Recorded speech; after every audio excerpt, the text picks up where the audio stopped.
خلافت راشدہ کے خاتمے کے بعد عربوں کی قائم کردہ دو عظیم ترین سلطنتوں میں سے دوسری سلطنت خلافت عباسیہ ہے۔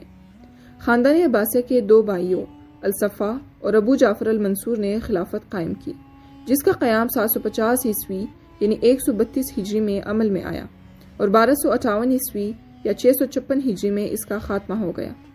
یہ خلافت ایک تحریک کے ذریعے قائم ہوئی جو بنو امیہ کے خلاف تھی۔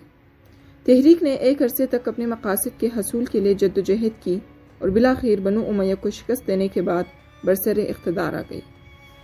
خاندان عباسیہ نے دارالحکومت دمشق سے بغداد منتقل کیا اور 2 صدیوں تک مکمل طور پر عروج حاصل کیے رکھا۔ زوال کے آغاز کے بعد مملکت کئی حصوں میں تقسیم ہو گئی، جن میں ایران میں مقامی عمران نے اقتدار حاصل کیا اور المغرب اور افریقیہ اغالبہ اور فاطمیوں کے زیر اثر آ گئے۔ عباسیوں کے حکومت کا خاتمہ 1258 میں منگول فاتح ہلاکو خان کے حملے کے ذریعے ہوا۔ تاہم خلیفہ کی حیثیت سے ان کی حیثیت پھر بھی برقرار رہی اور مملوک سلطان ملک الظاہر بیبرس نے خاندان عباسیہ کے ایک شہزادے ابو القاسم احمد کے ہاتھ پر بیعت کر کے اس کے نام کا خطبہ اور سکہ جاری کیا۔ اس طرح خلافت بغداد سے قاہرہ منتقل ہو گئی۔ تاہم یہ صرف ظاہری حیثیت کی خلافت تھی، تمام اختیارات مملوک سلاطین کو حاصل تھے۔ عثمانیوں کے ہاتھوں مملوکوں کی شکست کے بعد عباسیوں کی اس ظاہری حیثیت کا بھی خاتمہ ہو گیا اور خلافت عباسیوں سے عثمانیوں میں منتقل ہو گئی۔ موجودہ عراق میں تکریت کے شمال مشرق میں رہنے والا العباسی قبیلہ اسی خاندان عباسیہ سے تعلق رکھتا ہے۔ خاندان بنو امیہ کی حکومت کے دور زوال میں سلطنت میں ہر جگہ شورش اور بغاوتیں شروع ہو گئی تھی، جن میں سب سے خطرناک تحریک بنی ہاشم کی تھی۔ بنی ہاشم چونکہ اس خاندان سے تھے جس میں رسول اللہ صلی اللہ علیہ وآلہ وسلم تھے، اس لیے وہ خود کو خلافت کا بنی امیہ سے زیادہ مستحق سمجھتے تھے۔ بنی ہاشم میں بھی 2 گروہ پیدا ہو گئے تھے۔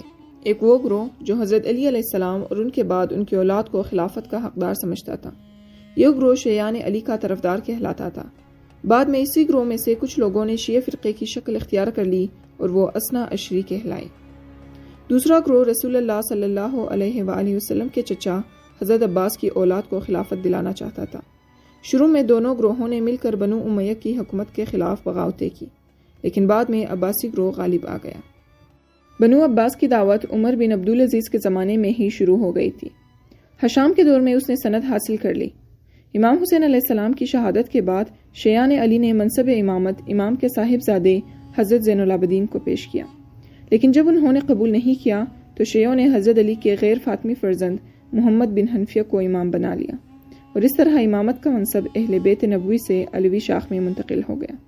محمد بن حنفیہ کے بعد ان کے صاحبزادے ابو ہاشم عبداللہ جانشی ہوئے اور ایران میں ان کی دعوت خفیہ انداز میں پھیلتی رہی۔ 100 ہجری میں ابو ہاشم نے شام میں وفات پائی۔ اس وقت ان کے خاندان میں سے کوئی شخص ان کے پاس نہیں تھا۔ مشہور صحابی حضرت عبداللہ بن عباس رضی اللہ تعالیٰ عنہ کے پوتے محمد بن علی ان کے قریب موجود تھے، اس لیے ابو ہاشم نے ان کو جانشی مقرر کر کے منصب امامت ان کے سپرد کر دیا اور اس طرح امامت علویوں سے عباسیوں میں منتقل ہو گئی۔ بنی ہاشم کی یہ دعوت عمر بن عبدالعزیز سے حشام تک خفیہ رہی اور عراق اور خراسان کے بڑے حصے میں پھیل گئی۔ 126 ہجری میں محمد بن علی کا انتقال ہو گیا اور ان کے بڑے بیٹے ابراہیم بن محمد ان کے جانشی ہوئے۔ ان کا مرکز شام میں ایک مقام حمیمہ تھا۔ ان کے دور میں تحریک نے بہت زور پکڑ لیا اور مشہور ایرانی ابو مسلم خراسانی اسی زمانے میں عباسی تحریک کے حامی کی حیثیت سے داخل ہوا۔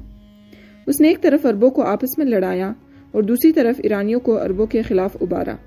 اس جگہ یہ بات قابل ذکر ہے کہ محمد بن علی نے ابو مسلم کو ہدایت کی تھی کہ خراسان میں کوئی عربی بولنے والا زندہ نہ چھوڑا جائے۔ مروان کے دور میں اس سازش کا انکشاف ہو گیا اور ابراہیم کو قتل کر دیا گیا۔ اب ابراہیم کا بھائی ابو العباس عبداللہ بن علی جانشی ہوا۔ اس نے بھی حکم دیا کہ خراسان میں کوئی عرب زندہ نہ چھوڑا جائے۔ اس نے ابراہیم کے غم میں سیاہ لباس اور سیاہ جھنڈا عباسیوں کا نشان قرار دیا۔ عربی اور ایرانی ہمیشہ ایک دوسرے سے نفرت کرتے تھے اور جب ایران پر عربوں کا قبضہ ہوا تو خلفائے راشدین نے منصفانہ حکومت قائم کر کے اس نفرت کو کم کرنے کی کوشش کی۔ عربی اور ایرانی ہمیشہ ایک دوسرے سے نفرت کرتے تھے اور جب ایران پر عربوں کا قبضہ ہوا تو خلفائے راشدین نے منصفانہ حکومت قائم کر کے اس نفرت کو کم کرنے کی کوشش کی، لیکن بنو امیہ کے حکمران خلفائے راشدین کے اصولوں پر نہ چلے۔ ایرانیوں کو بھی حکومت سے شکایات بڑھتی چلی گئی۔ وہ اب مسلمان ہو گئے تھے اور بحیثیت مسلمان عربوں کے برابر حقوق چاہتے تھے۔ جب ان کے ساتھ برابری کا سلوک نہیں کیا گیا تو وہ بنو امیہ کی حکومت کا تختہ پلٹنے کی فکر میں لگ گئے اور اپنا مقصد حاصل کرنے کے لیے انہوں نے بنو ہاشم کا ساتھ دیا۔ بنو امیہ کے زمانے میں عربوں اور ایرانیوں کے درمیان نفرتیں بڑھنے کے علاوہ خود عربوں کے اندر قبائلی عصبیت اور اختلافات بھی بہت بڑھ گئے تھے۔ یہ ہماری بدقسمتی ہے کہ رنگ و نسل کے یہ اختلافات جن کو مٹانے کے لیے اسلام آیا تھا اتنی جلدی پھر سر اٹھانے لگے اور ایک قبیلہ دوسرے قبیلے والوں کے ساتھ ظلم و زیادتی کرنے لگا۔ اس اختلاف کی وجہ سے عربوں کی قوت کمزور ہو گئی اور بنو امیہ کا سب سے بڑا سہارا چونکہ عرب تھے، اس لیے ان کی قوت کمزور ہونے سے بنو امیہ کی سلطنت بھی کمزور پڑ گئی۔ اسلامی دنیا کی یہ حالت تھی کہ بنی ہاشم کے حامیوں نے ایرانیوں کی مدد سے خراسان میں بغاوت کر دی۔ ہشام کے نااہل جانشی اس بغاوت کا مقابلہ نہ کر سکے۔ اس جدوجہد میں ایک ایرانی سردار ابو مسلم خراسانی سے بنی ہاشم کو بڑی مدد ملی۔ وہ بڑا ظالم اور سفاک ایرانی تھا لیکن زبردست تنظیمی صلاحیتوں کا مالک بھی تھا۔ بنی ہاشم کے یہ حامی ماوراء النہر اور ایران پر قبضہ کرنے کے بعد عراق میں داخل ہو گئے، جہاں بنی امیہ کے آخری حکمران مروان بن محمد نے دریائے زاب کے کنارے مقابلہ کیا، لیکن ایسی شکست کھائی کہ راہ فرار اختیار کرنا پڑی۔ بعد میں مروان پکڑا گیا اور اس کو قتل کر دیا گیا۔ دارالخلافہ دمشق پر بنی ہاشم کا قبضہ ہو گیا اور بنی ہاشم کی شاخ بنی عباس کی حکومت قائم ہو گئی۔ اس خاندان کے خلفاء کے اصلی کارنامے انتظام سلطنت اور خصوصی طور پر علمی و تمدنی ترقی کے میدان میں دکھائی دیتے ہیں۔ علم و ادب اور تہذیب و ثقافت کی ترقی اس دور میں اتنے بڑے پیمانے پر ہوئی کہ اس کی دوسری مثال اندلس میں بنو امیہ کی حکومت کے علاوہ اور کہیں نظر نہیں آتی۔ ان میں دینی اور دنیاوی علوم نقلیہ اور علوم عقلیہ دونوں ہی شامل تھے۔ گو کہ اس خاندان کی حکومت کے دوران کئی انقلابات اور حوادث رونما ہوئے اور خلفاء کی قوت میں کمی و بیشی ہوتی رہی۔ بعد کے خلفاء کا وقار مجروح ہوا لیکن بحیثیت مجموعی اس خاندان کی مرکزی حیثیت قائم رہی، اور اس دور میں جب عباسیوں کی حکومت کی حقیقی ساکھ ختم ہو گئی اور طوائف الملوکی کا دور دورہ ہوا، پھر بھی عالم اسلام کے کئی حکمران ان کے وفادار رہے۔ تاریخ کا یہ دور مذہبی، تمدنی اور سیاسی اعتبار سے اہمیت کا حامل ہے۔ بنو عباس کے زوال کی اصل وجہ یہ نہ تھی کہ ان کے حکمران نااہل تھے، بلکہ سب سے بڑی وجہ ترکوں کا عروج تھا، جو معتصم کے زمانے سے اپنے اثر و رسوخ میں اضافہ کر رہے تھے۔ اصل میں عباسیوں کو خلافت دلانے میں بڑا ہاتھ ایرانیوں کا تھا، اور عباسیوں نے ذاتی مصلحت کے تحت ایرانیوں کے اثر و رسوخ کو کم کرنے کے لیے ترکوں کو آگے بڑھایا، جو خود ان کے لیے نیک فال ثابت نہ ہوا۔ متوکل کے بعد ترک امراء کا اقتدار اور بڑھ گیا۔ اب وہ خلیفہ کا حکم سننے سے بھی انکار کرنے لگے۔ انہوں نے کئی خلفاء کو اتارا اور بعض کو قتل بھی کیا۔